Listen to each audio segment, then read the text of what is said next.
person joining us today is a valued real estate partner of mine. We've been working together for over 10 years. He's a fellow alumni of the same alma mater that I went to school to, California State University, Northridge. We've closed over 15 transactions together, and he's currently an agent with Pacific Playa Realty, located in the El Segundo area of Southern California. With any further ado, Michael Allen, aka $1 Million Mike. Mike, how you doing today? I am well, brother. I'm well. Yeah. Thank you for having me on King Talk. I'm excited. I'm excited to be here and have this wonderful conversation with you and your audience. So. Right. Yes, sir. So $1 Million Mike, man. Let's just start there, man. So I gave him the name $1 Million Mike because Mike was at the time working in $1 million listings. Okay, before there was $1 million listing channel, man. So. Mike, I don't want to skip all the way to the $1 million. Right. Let's go all the way back, man. So tell me, how did you get started in real estate? Woo! How did I get started in real estate? So it's a long version, a short version, but I'll do the short version. Yeah, do the short because we're going to probably have multiple questions along the way. I do the short version. Well, basically it all started in, frankly, in junior high school, actually. Like junior high school, 8th grade. I ended up picking up this book. I'm not sure if it was 8th grade or 9th grade, but I ended up picking up this book called Rich Dad, Poor Dad by Robert Kiyosaki. Okay. And basically talked about liability, talked about assets, and really, I just didn't want to be broke. I'm just going to be real with you. Yeah. I didn't want to be broke. I wanted to get into a career that I could make some money, make a difference for my family and future family. And one of the things that I read actually in that book was just about all multimillionaires. Oh, wow. All own real estate. Wow. Some type of real estate. You can have stocks, you can have bonds, you can have your 401ks, but they all have some type of portfolio in real estate. So I'm like, oh my goodness, that's what I need to do. I need to get into real estate. So my introduction from that book allowed me to want to pursue real estate. You said that was middle school? I want to say it was middle school, high school, somewhere in that age range. Okay. Yep. So then after you fast forward, you go to college. I go to college. And then what made you what you go to college for? So, okay. And what made you transition from college back into real estate? Back into real estate. Yep. So real estate was always my goal. When I first, so actually that's where we met, Cal State University of Northridge. Soon as I got into Northridge, my goal was to be an actual realtor. That's what I went to school for, business administration. And when I got there, basically, I'm not sure if anybody went to Northridge, they have you on a 5-year plan there. so at a minimum, right? 5-year plan at Northridge. Hey, but the most important thing is that you graduate. Okay. Mm-hmm. So basically, was at Northridge, and I was taking these elective classes, and I was a business major, and I ended up getting into the Pan-African Studies classes. Okay. So I ended up getting to the PAS classes, and I loved it, man. I loved hearing about the African diaspora, slave trade, and it really just enriched me just as a black man, just to be honest, just to want to do better and be an asset to society. Wow. So just taking those classes just gave me a whole different mindset of how I looked at myself as well. So taking those classes, I couldn't take any. If you're a freshman and you're a business major, it's hard to get business courses. Which is why, I say it's 5-year plan, because it's gonna be hard for you to get those courses. Anyhow, I end up changing my major from a business standpoint to actually Pan-African Studies. So I end up going into Pan-African Studies. However, the goal was always real estate. So I found out that I actually didn't need my college degree to get a license. But of course, I always recommend go to college. There's so much you can learn, so many different people you can meet. It's a wonderful experience. So I still wanted to, of course, finish my college career. Right. And I ended up joining this wonderful, phenomenal fraternity, Alpha Phi Alpha Fraternity Incorporated, which we are a part of. Absolutely. And special shout out right now to Dr. James Henry, who actually just retired from Northridge, Cal State University of Northridge. Yeah. Over 30 years of service. Yeah. And just met with him yesterday to congratulate him in the celebration. But basically, when I met him, he was an elder brother, our profile, what we call in our fraternity. And I told him, I said, hey, I want to get into real estate. And he's like, you know what? I'm going to connect you to somebody. So he was my first initial connection into actual real estate, where he connected me with somebody at that time from Pinnacle Estate Properties, who was my very first mentor. And I ended up taking my classes, the weekend classes, ended up studying, passing my tests, and I got my license in 2007. Actually came in the mail in 2008, but I took it in 2007. So 2008, I've been officially licensed. That's tight. That's how that happened. So I also give Mike another, I don't know if it's a slogan or nickname, my most trusted real estate partner, okay? For those of you who ever purchased a house, you guys know how stressful it can be. You don't always know if your agent's working for your advantage or to the best of their ability. Like Mike is very transparent and very trustworthy. And I think that goes a long way in this industry. Because when you even are submitting an offer, there's a lot of sleazeballs out there, y'all. You know what I mean? Out here in real estate that just sales and just look nice but don't know what they're talking about. They have no clue about any of the process, but they're just acting the part, right? Mike has never done that in my experience with him over 10 years. He's always been that person to guide you along the way and also do the due diligence, right? Right. So, but even with all that being said, Mike, what do you think is one of your most challenging cases that you've had in real estate? like we ain't gotta say no names. Right, we ain't gotta say no names. But what was the most challenging? My most challenging is, you know what, and I don't agree with this at all, but you know how some people say that family and business don't mix. That saying right there really bothers me, and it's because why does it only apply to in the Black community? Oh wow, that's that family and business don't mix, right? That's the part that gets me and irks me, and again, it's like, well, the Waltons can do it. You have all these other people love to wear designer clothes, and it's a lot of people, a lot of other ethnicities that work together. But when it comes to us, it seems like it's always more challenging. That we have that trust issue. And I do find that actually in real estate, unfortunately. Most of my career has been built from, if you want to say it, quote unquote, friends and strangers, to be honest with you. Rarely family. And I guess it's because, it's a lot of assumptions, a lot of different variables that happen to it. But the challenging part is you would hope and wish, and I'm not the only one that go through this. A lot of realtors go through this as well, whether you're a listing agent, you're a buyer's agent, one of your family members somewhere has bought with somebody else has used somebody, even in the mortgage industry, right? Yeah. You have a family member, oh my gosh, you know what, I just got an escrow, but can you help me?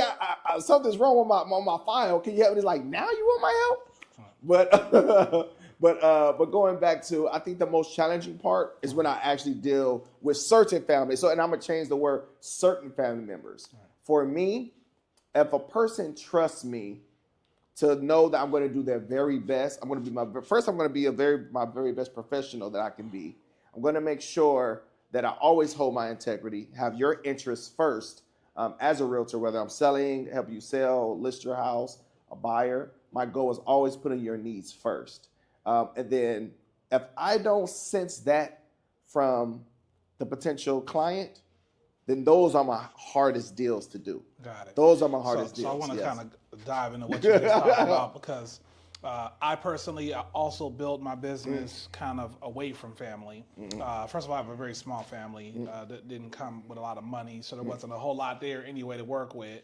If I really wanted to make it in this industry, I had to go outside of that. Right. But when you talk about working some of your own people, be the worst ones, right? I actually had a rule that I recently just started to break, that I really don't work on my family's loans, because I feel like the business becomes personal, and now all of a sudden you have a problem, right? So if I'm asking you for something, or if I'm asking you a question, and it's like, oh, well, I thought you'd show me love. It's like, listen, guidelines are guidelines. Guidelines are guidelines. So I can only show you so much love. But also, when we talk about Black people working with Black people, Then you got to deal with the whole Willie Lynch letters and going back to slavery, how we've been preconditioned to go at each other and not like each other and put the light skin against the dark and put the big against the small and put the woman against the man. So, I mean, we have a lot of that happening in our industry. Very annoying, of course. I mean, 2026, we're still dealing with things from like over 100 years ago. When you talk about working with family, it's almost like the trust isn't all the way there. It's like it's all or the respect is not all the way there. Right. The respect isn't all the way there. And then you get into being a black man in this industry, right? And then you got that going for you too, man. So fast forward, that's the worst case.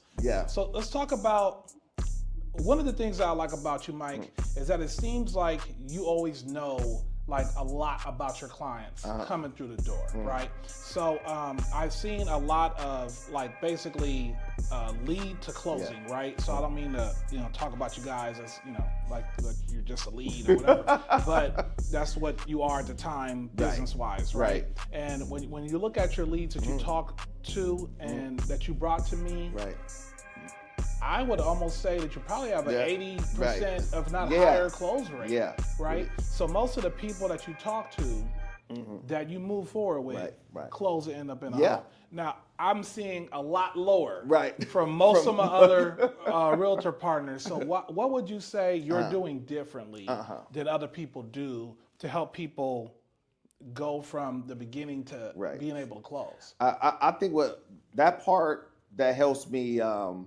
really get to know my clients is, first off, you really got to care. I think you really got to care about your clients and find out truly what their interests are. It's more, for me, real estate is more than just money.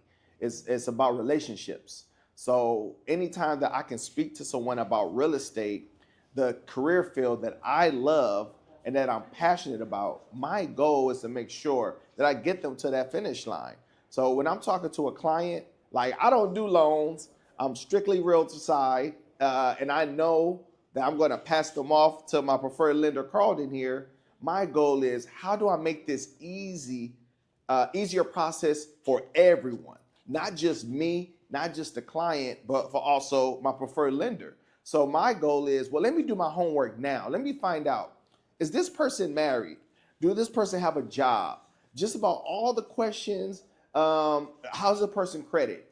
Just about all and I love how you say this too, that some realtors, you got to know a little bit about everything. You got to know a little bit about the loan process. You don't have to know everything, but know enough to where when you pass the person on to the lender, it's kind of seamless and it makes it a whole lot easier. So I already know Carlton is going to do an amazing job with my clients, but I got to make sure I give him the tools necessary to do that great job. So when he picks up the phone, he's already going to know, oh yeah, they've been working at this place. They've been here for this year. Their credit is this. They're looking for this. So I guess my care, just to want to be, just to make sure that things go well for everyone. I think that's what separates me, is that I truly care about my clients and I want them to succeed.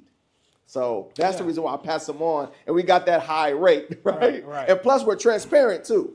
We're transparent for those. I mean, not everybody we get is ready at this time, but it's always best to get pre-approved so you know where you are, and that way we can take you to the promised land when it's time. Now, Mike, you do real estate as a real estate agent, and you also do another form of real estate. Yes. So can you talk to us about property management? Right. Well, I know obviously that's a part of what you do, but you have clients out there who are scared to own property because of the property management aspect of it, of them being a landlord, having to collect rent. What can you tell the average person? Because most people, especially we're in the LA, Inglewood area, so first property is probably not going to be your last property, right? Your first property is going to end up probably being a rental, and most people aren't jumping from, college graduation into their dream home, right? It's typically steps to it, and I think that's something that we have to deal with on a regular basis, is helping people understand, hey, you know, your first home is not going to be your last, right? Right, exactly. But within that, people, if they're leaving that home, Right. either they're selling that home or they're renting that home out to another person, which makes them a landlord. So what do you think about that as far as people becoming landlords, property managers? Right. What could you say about that experience? Well, the experience for me, I want to say, has been wonderful. It's been great. And just like every career, you know, there's ups and there's downs, but the reward is always better. It's always better. So with me, and of course, Carlton helped me as being my lender as well when I purchased my first duplex. There, I became, of course, a landlord. And because my mentality is already in real estate, I guess for me, it was a little easier just to take on. But if you can own a single family home, own a multi-family home, preferably a multi-home first, because it's easier to get into versus a single family home, I always recommend it because the pros always outweigh the cons.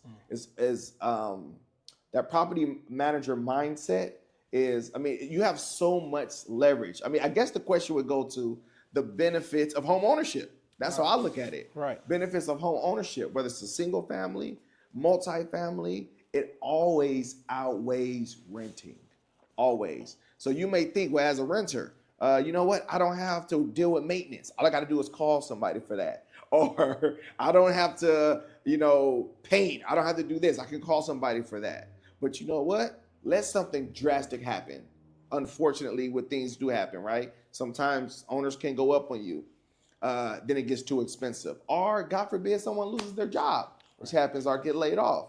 Then what happens, right? They see that 3-day pay quit. Now you got to find somewhere else to live and scramble.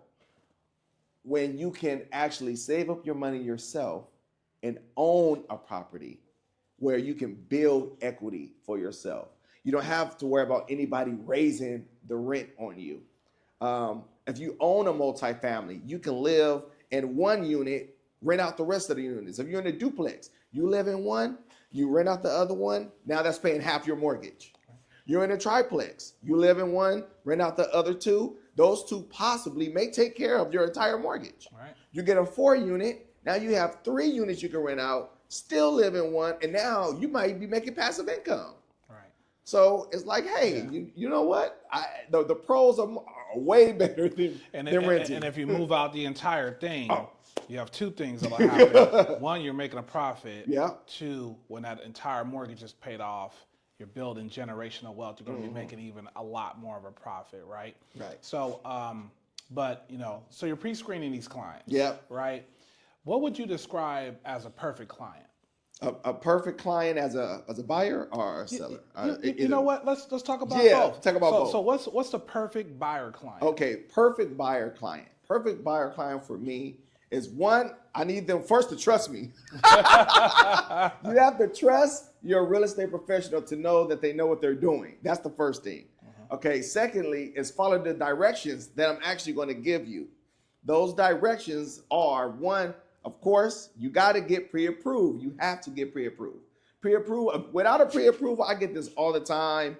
Real estate agents, we get this all the time. Everybody, hey, I want a house. I want a house. I just saw this house. I just saw that house. Send me this, send me that. And I'm like, I don't want to set you up for failure. If I go show you 5 houses and then you want to put in an offer, now we're already behind the ball. Because now we got to scramble to get all this paperwork that's just going to stress you out more in order to get your offer accepted on a property that we don't even know you're going to qualify for. So it's very important as a buyer to listen to your realtor's instructions, getting pre-approved, and actually giving the lender what they need to approve you. Because sometimes buyers do this. Oh yeah, I'm gonna get approved, and they're only gonna fill out the application, and then we're like, hey, okay, it's like 4 days went by. Where's the other paperwork at? Where's the taxes? Where's this? Right. Where's that? Right. So now I'm calling the lender calling me. Hey, what's going on? They're not filling out that whole application. So we want the buyers to be invested just like we are invested in them. Right. That's what we want. Right. So a solid buyer is going to listen to instructions. they're going to be eager, just like the lender and mortgage officer. We're going to be eager to work for you. Right. So submitting your paperwork on time, and things do happen in transactions, but as long as we all work together as a team, we would definitely go to the finish line together. Yeah, and I would just add to that, because my opinion of a perfect client is one that, you have your income, your assets, your credit, all of that stuff has to be, good, right? You have to make enough income to qualify for the house you want, or be realistic in your expectations based on your income and what you want your mortgage payment to be. Because some people qualify for, a high, house price, but they don't want to pay that mortgage, and that's perfectly fine. Yep. But you have to be realistic on what the house prices are and what the market is dictating, right? And then those that when you see or have challenges, one of the things I don't think people understand is this is a very human industry, right? Right. Something happens during a transaction, you start freaking out, screaming, cussing out everybody. Like, it's a very human industry. Yes. No one wants to deal with that. Yeah, you're a client, but at the same time, I just gotta give my 2 cents. My perfect clients are those that can take the hits and keep on going. There you go. Because I can't, protect you from every hit, right? Right. An example, I pre-approve you for a home. You go out and you decide to purchase a condo. You go to that condo, we get you in escrow. Right. Once we're in escrow, we find out there's some delayed maintenance on the roof, and actually the project is not financeable due to it. Right. I'm pissed off Right. too. I'm sure. I did work for you before Right. we found that out. It's not my fault. Right. I didn't delay the maintenance on the roof, right? And it's out of our control. So we got to take the hits and run with them. Yeah. So, in instances like that, sometimes there's maintenance being scheduled. Sometimes the insurance is okay. Sometimes reserve studies can get you by. I'm just saying there's other solutions to it. And I personally try to come to the person with the solution, not just a problem, but hey, that's a perfect client for me, someone who just takes the hits and keep on running. Yeah, I just want to touch on more what you just said. I love that R word of realistic. Right. Realistic is so important. Yeah. You have to be realistic. Because and I always do this with my clients too. I always tell them if they're approved for like 1.5 million, sometimes people they love to hear that high number. I'm approved for 1.5, I'm approved for 2 million. All that sounds good and dandy. Right. But truly, how much do you really want to spend? How much are you really trying to go up? I always ask that question. Okay, you approved for 1.5, but where are we at on the spectrum of price? And most of the time I hear is always lower. I'm approved for 1.5, I really don't want to go over 1 million. I really don't want to go over 1.2. Or I'm approved for 900,000. I really don't want to go over 6. Right. You got to find out that number. So realistic, I'm glad you said it's so important. Yeah, absolutely. So I was just thinking to myself about renters, right? And we'll talk about sellers too in a second. Yeah.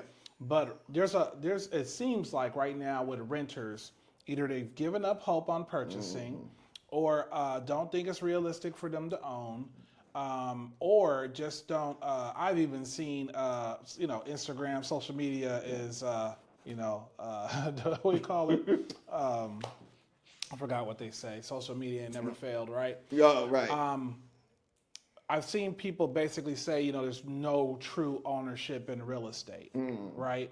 So I guess my question to you is, what do you do to encourage people who might be on the fence of purchasing real estate, or are you even dealing with people like that? Like what are you seeing? Don't listen to the naysayers. Don't listen to the naysayers. Don't listen to the negativity. And I can tell you, most of the time, the people who are saying that, they probably don't own nothing themselves. I have come to learn in this business, a lot of stuff that I've learned. I've been licensed for 18 years. I've learned so much by just going through certain things. And I've literally seen real estate change people's lives. I've seen it. I've seen people, I've sold $1 million houses in Ladera Heights where someone was living there. They probably bought a house 30 years ago. 30 years ago, bought a house for like 200,000, sold for like 1.5, 1.4 million. They're instant millionaires. I mean, of course, over a course of time, but that's what real estate is. Real estate is a long-term game. So, but I've seen that. And I also seen in the short end where we actually helped a client who had a 1-bedroom, 1-bath property in Baldwin Hills. Sold that property and bought a property in Inglewood right before the Inglewood hype took up. So I've literally seen that. So don't listen to the people who saying, "Oh, real estate is not good for you. You're not really owning it. The bank." We hear that all the time too, right? The bank owns the house. Okay, so for all of you who are saying that, okay, all them cars that you guys are driving that are leased, all those cars that you don't got the P slip to, do you own those? Like, don't let me start, right? It's not, and I totally feel you because I've never been a leaser personally, right? Like I don't like the concept of I'm paying money, right, but it's never gonna be mine. But that's the same thing you're doing when you're renting. Right. That's the same thing you're doing when you're leasing. I actually have, and this is where it starts to become more valuable. I actually have a car. Some of you guys seen it because you've been following me for a while. Had a Honda Accord that I've had since 2006. Okay, thing got paid off, a decade ago. Right. Okay, it's still around. Right. Right. And it's still. And guess what? When car prices hit an all-time high, I still own a car that it would make more sense for me to improve or put a new engine in before I go pay a $10,000 car note and end up paying back probably double whatever that price was. So there is benefits in owning. I think that there's sometimes people don't think they're going to see the benefit in their lifetime. Right. And we've seen benefits in our lifetimes, right? For people who bought 5 years ago, I mean, absolute low price, absolute low interest rates. And now that you've seen rents go through the roof, you are getting that benefit of having a home ownership, tax deduction, all that kind of stuff. You don't have to worry about your future, right? Exactly. We've seen people that have bought on a higher end, higher prices, higher interest rates. Now seeing the benefits of being able to refinance down to lower interest rates, get a lower monthly payment, all while their house is going up in value, right? Now things are, don't go up forever. Right. People are scared they're going to purchase it, then there's going to be a crash. When the last crash happened, we see people rebound from that crash or benefit during the crash. A lot of people sold and a lot of people regret selling. I can't tell you how many people I hear regret selling when it crashed. When it crashed, you should have bought more, right? And then held it until it went up in value. But hindsight is 2020. You can always look back and say, hey, I should have did this. But in the moment, it felt like run, run, baby, run. But now we're in a situation. Rents are basically at an all-time high within our lifetime. Prices at an all-time high in our lifetime. If someone's looking at renting forever or buying, what do you tell them? I always tell people this. Here's my rent is $2,000 lower or $3,000 lower than what my mortgage would be. Right. I always say, I always say this with my clients. I look out for my client's best interests. You have to know your client's best interest.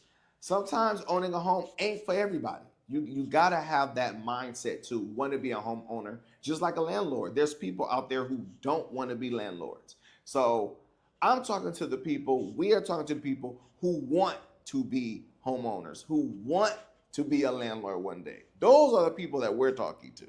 So for those who do want to own, do want to be a landlord, I say, look, we have to be focused, you have to save, and you have to believe and have that mindset that you can do it. It may take you 5 years. I know somebody who was working at Hertz and working somewhere else, cleaning cars, saved up for like 15 years, had $200,000 in the bank, and ended up purchasing a home. It took him 15 years, but guess what? He did it. He's a homeowner. So, and since then, since the last time I talked to him, he actually bought, this was, I want to say about 10 years ago. You know, his home is actually paid off. He actually paid off, he called me and told me, Michael, I just paid off my last mortgage. Because he bought, 10 years ago, this is like $200,000 a house in LA. Right. He didn't pay off his house, built, before it was ADUs all popular, he already built like 3 of them. So he really has like a 4-unit now. Wow. Paid off, by the way. 15 years he saved up. So for me, if you want to be a homeowner, you want to be a landlord, you can do it. Just save your money. How much you estimate that person is making, like in rental income now? I mean, because he paid all that money into the property. Right. What do you think? I mean, I know he's probably not sharing. Right. I don't even know. I need to reach out to him and see how he's doing again. No, because just simple math saying that you probably bringing in about $7,000. Yeah. You know, off three different units in Los Angeles. Yep. And if it's completely paid off, how many years before you get back what you paid into the property? Right. Within your lifetime. Right. So yeah. And when we talked about, I'm still on this thing, man. Yeah, tell me. The car lease, okay? Because they're like, oh, you know, you don't ever truly own a home. Right, because after you pay it off, then you have to pay taxes and insurance. Yep. If you own a car, you still got to pay. You still got to pay, right? You still got to pay insurance. You still have to pay registration. Right. You still have, things that you have to do regardless, right? Yeah. So I think that's just, It comes with this. That's why you hear that phrase all the time. You got to pay the cost to be the boss. Right. That's what it's about. You got to pay the cost to be the boss. Right. That's what it is. So, and by the way, now that I'm against, I'm going to make this clear. Not against leasing. I've actually leased a car before myself. You got to do what's best for you. Right. But the end goal is always to own. Right. That's the end goal, always to own. Sometimes you got to do what you got to do. Got to rob Peter, pay Paul. You got to do certain things, But once you get to a certain level, the end game is always own. See if you can own a property. Try to get in. I mean, the home benefits of ownership. People think when you're renting that they're not paying a mortgage. Oh, they're paying a mortgage. They're just not paying theirs. Right. That is true. That is true. So we talked about buyers, Mike. Right. Let's talk about the other side. Yeah. Because you're $1 million Mike because of these $1 million listings we be selling, Mike. So talk to us about just what are you seeing out there? What are sellers trying to accomplish? What's been some of the main hurdles, the challenges that you've been seeing when you're the listing agent? I'm the listing agent. Yeah. Okay. Yeah. So as the listing agent, what's important to know is you have to know the seller's needs. That's what's very important. You have to know what's the motivation, first off, of the seller. Like, why are they selling? And every house you sell is unique. Every house is different because every owner is different. And of course, those who's been selling real estate for a while on the listing side, they already know every homeowner think their home is worth more than what it is. So it's $1 million property because I live here. Right, because I live here, right? So we have and that. I'm a millionaire in my mind. Right. So we have that. We have that challenge too. But more importantly, on the listing side, I think it's important as us as agents is to educate. We have to educate our sellers and inform them that, real estate is like the stock market. It goes up and it goes down. So depending on supply and demand, that's just all what's going to determine what your house sells for. Like what we teach our agents, and I have to say this at Pacific Ply Realty, there's 3 components that determine what a house will sell for. One of them is the location. The second one is condition. And then third is the actual inventory in that specific area, because the inventory was going to determine what the price should be or what the price is going to be. So those 3 factors, if all those line up, you should be able to sell a house, And some people always say this, well, what's more important? Is it the condition? Is it the location? Is it the price? I'm going to tell you right now, it's the price. It's the price of a house. You could put a mansion right now in Inglewood for $5 million. Has everything, bells, whistles, everything you want, elevator in the house. Who's going to buy it? It's spectacular, right? It's all about the price of the house. Now, let's say you're in Pacific Palisades, and there's a house that just, I don't know, it's the shack. It's a shack in Pacific Palisades. But that shack is probably worth $200,000.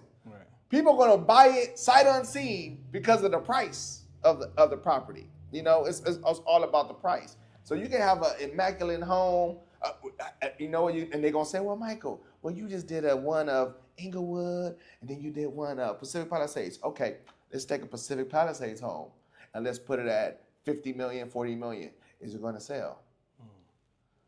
It all determines what the price. All comes down to It all comes down to price in a specific neighborhood. Now, I want to be sure that we address something, okay? So real estate has gone up and down. Yes. However, when you look at the trajectory of real estate over time, it has really only gone up. Yep. So if you look at a graph, it's going to be squiggly lines going Right. up and down. But at the end of the day, that squiggly line is trajectory is going up. That's so right. real estate value has only really been increasing really since, you know, most houses have been built in LA in the 1920s, 40s, 50s, and we've seen nothing but price increases since that time. You know, everyone's hoping stuff comes down, but you guys see how things are going, right? You no longer could go to the movies for $4. You know, you can no longer catch the bus for $1. You know, these things are just not coming back. You see a movie and it had a 5-cent popcorn, it ain't coming back. No. Okay, no. You know, inflation. Inflation is going to do nothing but go up over time. So if you buy some today, it's kind of locking in that today's price. Today's price. It's not tomorrow's price. It's going to go up over time. So this is King Talk. This is a conversation about finance, about real estate, about the people too. But Mike, before we go, we have to talk about what's most important to this entire dynamic, and also what makes you a very good and dynamic real estate agent. And that's God. Yeah, definitely. So one of the things I love about Michael is, first of all, he leads with God. And I've seen him praying with families, praying with buyers. Like, he keeps God throughout the entire transaction. And that's something that's really needed, because when we talk about stress and we talk about some of this stuff, it's really a higher belief. So talk to us about how you intertwine, you know, God into your business. You know. Now I know some people may not do it. I do it. I intertwine because, first off, I mean, I believe in God. I am a Christian. I do believe in you know, being saved and all that. For all my church goers out there, yes, being saved. Jesus Christ down the cross for my sins, I believe that all. And I became saved at like 13 years old. So for me, God is very important. It's essential. God is paramount in my life. And I believe that God works through me. I believe that God works through me to be helpful to others, and not just in business and real estate, but in life, period. So what I do is, you know, I had a very challenging time. It's hard for me to separate like the business Michael and the personal man Michael. It's hard for me to do that. That's why sometimes in business, when I see people getting cheated and, you know, people selling their houses for low, and I'm just like, how can they do that? And people say, well, it's business. It's kind of hard for me to grasp that concept, because I'm like, but what about the person? What about the person? So for me, I just felt like my integrity and believing in God has just kept me sound to where I feel like I have to be. If you're a man of God, you gotta be a man of God everywhere. Now let me make this clear. I'm not perfect, okay? I'm not perfect. I don't claim to be perfect, but I do claim to be a man of God. And if I'm a follower of God, I have to act and do things the godly way. So I just incorporate that in my business. So I'm not lying to my clients, right? I'm not lying to my clients. I'm being transparent. I'm having integrity. I'm having godly principles, but I just incorporate them in my business as well. And you know what's so crazy, Carlton? My best deals is when I'm also dealing with other believers. Those are like my best deals, because those people believe in the same thing I believe. So when you're in escrow and something does happen that doesn't work out, you know, the way that we thought it would be, we come together, we pray together. Me and my clients, seller or buyer, we know God gonna work this out. We know God gonna have something better. If some things are not, like you said earlier, some things are not in the lender's control. Sometimes things go in underwriting and things do happen. So when you're a spiritual person, a spiritual being, we will say, well, you know what? Maybe God didn't have this house for us, but we had something better. So that's why spirituality and believing in God is so important to me, because it makes you overlook those certain things that was some people would just say, oh, well, you know what, forget it, it's not working, it's not meant for me, the lender did this, they should have known, they should have known this. Well, how do you know that God wasn't delaying it for some other reason? How do we not know that? How do we not know that God has something better for you on the other side? You wanted this, and I said this with my clients, we're laughing now about it. You like this 3-bedroom, 1-bath house, but now God had this 3-bedroom, 2-bath house over here with over 8,700 square foot lot when all the other ones was only 5,000. Right. So now by our delayed gratification, you were able to get a compound just because you waited when God said move. Describe the perfect seller. The perfect seller. Yeah. So the perfect seller for me, again, as I stated for buyers, is one is a seller that listens and trusts the realtor's expertise. That's one thing. But secondly, who's willing to be educated on the actual market? Because of course, every seller believes their home is worth a certain amount of money, but there's data out there that can show how much your home will actually sell for. And that data is called comps. You know, what's active, what's pending, what's sold on the market, and then of course your different features to your property. But the perfect seller would be that who's willing to price appropriately to get the price that they want. Gotcha. Now, within comps, we're talking about comparables, Right. right? So, like, if your house is compared to other houses in your neighborhood, that's what they do to determine the value, right? What did those houses sell for? That's what they're looking at. So that's what comps are for people who don't know. And then, so trust. You mentioned trust on the buy side. Right. You mentioned trust on the sell side. Yeah. I said that you're my trusted Real real estate estate partner. Right. Right. Why should somebody trust you, Mike? Wow. So why shouldn't they? Why shouldn't you trust me? No, but seriously, one reason why I could definitely be trusted is because I will always put my clients' needs before mine. Like, that's customer service, transparency, professionalism. All those are very important to me, and especially as a brand. Like, everybody has their brand, right? And then for me, like, even the reviews that I have about 34 reviews on Zillow website, and just about, I think all of them are 5-star reviews, and it's strictly because, and I actually did this. I read all of them, of course, and most of them always say that they trust me. They trust me because they can see that I care about their needs, and I care about their wants. So, I mean, professionalism that you get from me, the integrity that you get from me, that's going to come automatic. But the reason why you should trust me is because you know, without a shadow of doubt, I'm going to make sure that you are serviced before I am, that I am committed to your dreams that you have, whether it's buying or selling. And this is talking about selling.